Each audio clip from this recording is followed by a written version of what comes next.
دوسرا پردہ ہے سطر، جسم کو ڈھانپ کر رکھنا۔ مرد کے لیے سطر کا حصہ کچھ اور ہے، عورت کے لیے پورا جسم سطر ہے۔ مرد کے لیے عورت کا پورا جسم سطر ہے، سوائے چہرے کی ٹکیا کے اور ہاتھوں کے اور پاؤں کے۔ پھر ہے حجاب۔ اگر مسلمان عورت گھر سے باہر نکلتی ہے یا کہیں گھر کے اندر بھی کوئی نامحرم آتے ہیں تو ان سے پھر چہرے کا پردہ بھی لازم ہے۔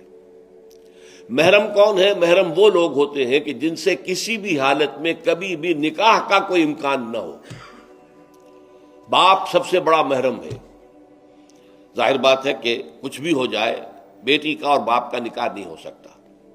بھائی ابدی محرم ہے، اس کے درمیان ان دونوں کے بہن بھائی کے درمیان رشتہ نہیں ہو سکتا۔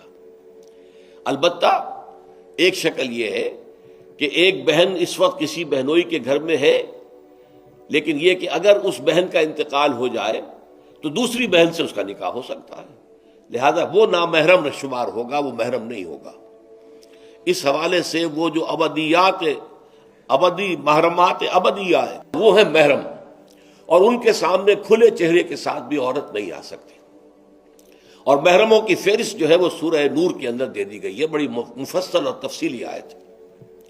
اور چوتھا پردہ یہ ہے کہ معاشرہ غیر مخلوط ہو، مرد و زن کے مابین اختلاط نہ ہو، مخلوط مجالس نہ ہو، دفتروں میں مل جل کر کام نہ کیا جا رہا ہو، اور کہیں کارخانے میں شانہ بشانہ کھڑے ہو کر کام نہ کیا جا رہا ہو، نہیں، یہ معاملہ غلط ہے۔ بلکہ سیگریگیٹڈ سوسائٹی، عورتوں کے دائرہ کار کسی شے پر پابندی نہیں ہے۔ عورتوں کے لیے تفریح گاہیں بنائیں آپ جس میں صرف عورتیں اور بچے جا سکتے ہو ایک خاص عمر کی حد تک، مرد نہیں جائیں گے۔ مردوں کے لیے تفریح گاہیں علیحدہ ہوں گی، وہاں عورتیں نہیں جائیں گی۔ تو عورتوں اور مردوں کے درمیان عدم اختلاط، مدارس ہے، اسکول ہے، کالج ہے، یونیورسٹیاں علیحدہ علیحدہ بنا دیجئے، پڑھیں وہ بھی، یہ بھی پڑھیں، لیکن مخلوط نہ ہو، مخلوط تعلیم نہیں۔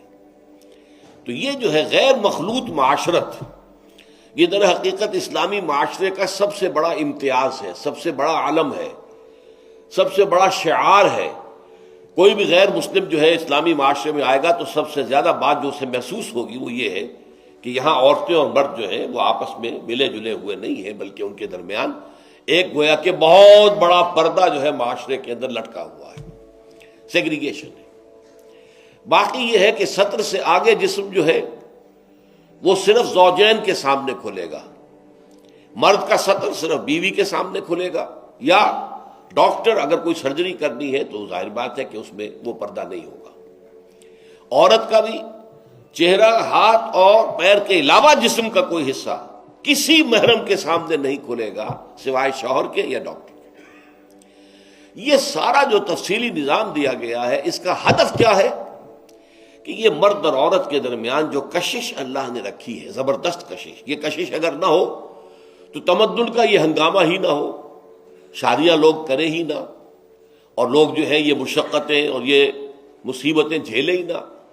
اولاد کی پیدائش ہے، پھر ان کی پرورش ہے، پھر انہیں کھلانا پلانا ہے، ان کی تعلیم ہے، ان کی علاج معالجہ ہے، 100 کھکھیڑ ہے۔